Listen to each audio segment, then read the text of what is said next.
The technology that I decided to discuss falls under biotechnology called continuous glucose monitoring. And this technology specifically has greatly helped me in my life as I'm a type 1 diabetic, and glucose monitoring allows for diabetic people to take care of themselves a little bit better. Recent stuff is more what we're talking about. Continuous glucose monitors are one of the bigger advancements in blood glucose testing recently. These devices have the ability to automatically test a patient's blood sugars every 5 minutes with very accurate readings. Most of these start off by having the user prick the traditional way with a glucometer and record the blood sugars. And from there, the CGM would base its readings on what was previously proved via the finger prick. This style of continuous glucose monitor, where it requires a finger prick to start, was put on the market around 2015. And at the time, that device was from Dexcom Incorporated. It was the first and only CGM device approved at that period of time.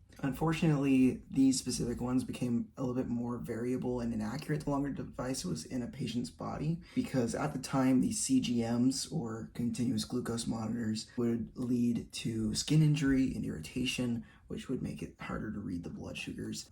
Eventually, even that issue was dissolved by the same company, Dexcom, when they created a new version called Dexcom G6. That came with a automatic applicator, because originally you'd have like this plunger thing that was similar to a needle that you'd extract the wire in yourself, pull the needle out, and it would stay there. Nowadays, it's more of a button click and it does it by itself. It stabs you, pulls it out. So it's a little less painful and results in less scar tissue. With that one, it allowed for proper placement every time that you put it into your body, because it wasn't manual, it was automatic, and that would reduce the risk of scar tissue that would interrupt the blood sugar readings. Most recently, though, there's been an addition called Basal-IQ technology, and this allows your CGM to send readings to your insulin pump and then controls automatically how much insulin you receive.